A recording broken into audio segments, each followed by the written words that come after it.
దసరా దీపావళి పండుగకు కొత్త జీఎస్టీ ప్రజల్లో బూస్టునిచ్చింది.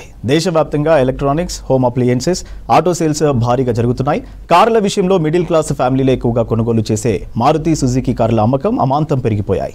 పండుగల వేళ దేశవ్యాప్తంగా రోజు 18,000 కార్ల బుకింగ్స్ అవుతుండగా పండుగ మొదటి 8 రోజుల్లోనే 1,65,000 కార్లను డెలివరీ చేసింది. కేంద్ర సర్కార్ జీఎస్టీ రేట్ల సవరణలతో దేశవ్యాప్తంగా కొనుగోళ్లు జోరుగా కొనసాగుతున్నాయి. ముఖ్యంగా electronics, home appliances, auto sales దుమ్మురేపుతున్నాయి.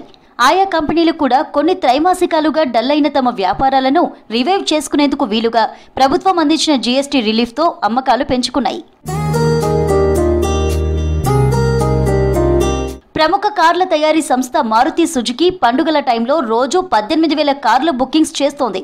గతంలో పండుగల సమయంలో ఇది రోజుకు 10,000 కార్లుగా ఉండేది. ప్రస్తుతం సేల్స్ డబుల్ అయ్యాయి. మారుతి చిన్న కార్ల అమ్మకాలు ఆకాశమే హద్దుగా కొనసాగుతున్నాయి.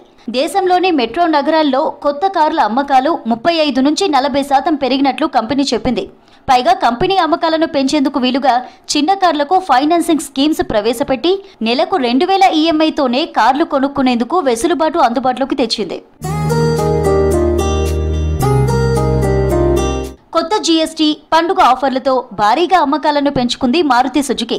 పండుగ మొదటి 8 రోజుల్లోనే 1,65,000 కార్లను డెలివరీ చేసి జీఎస్టీ తగ్గింపు ప్రయోజనాలను అమ్మకాలుగా కన్వర్ట్ చేసేస్తోంది. మొత్తం మీద ఈసారి పండుగ ముగింపునకు ఈ అమ్మకాలు 2 లక్షల యూనిట్లు క్రాస్ అవుతాయని అంచనా వేస్తున్నట్లు కంపెనీ మార్కెటింగ్ అండ్ సేల్స్ ప్రతినిధి పార్థో బెనర్జీ చెప్పారు. ఇప్పటి వరకు 3,50,000 కార్ల బుకింగ్స్ వచ్చాయని, వీటిలో 2,50,000 కార్ల డెలివరీలు పెండింగ్ ఉన్నట్లు వెల్లడించారు. మారుతి సుజుకి కంపెనీ ప్రస్తుతం దీపావళి, దసరా సేల్స్ సమయంలో చిన్న కార్లు, హ్యాచ్ బ్యాగ్స్, సెడాన్స్, ఎస్యూవీలు, ఎంపీవీల్లో పెరిగిన అమ్మకాలను చూస్తోంది. కంపెనీ ప్రస్తుతం ట్రాన్స్పోర్ట్ విషయంలో అంతరాలున్నాయని, వాటిని అక్టోబర్ 10 నాటికి సరిదిద్దేందుకు కృషి చేస్తున్నామని చెప్తోంది.